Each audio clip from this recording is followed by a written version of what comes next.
In this video, we will show you how to create a monitor for a given asset. So let's navigate to the data catalog and choose a data set. In this example, fact orders. Click on the New Monitor button. We want to create a freshness monitor. So let's select the freshness monitor template. We want to add a threshold. So in this case, we want to be alerted when the freshness goes over 1 hour. So let's select static and enter the value. Then let's add a title for our monitor. For example, fact orders freshness monitor. We can also ask the AI to generate a description for us. Then we can add a schedule. In this case, we want to run this monitor hourly.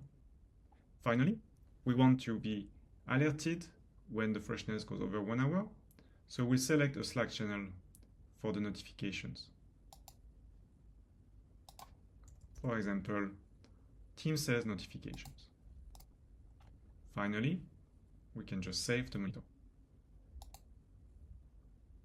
And that's it. Our monitor is created and ready for use.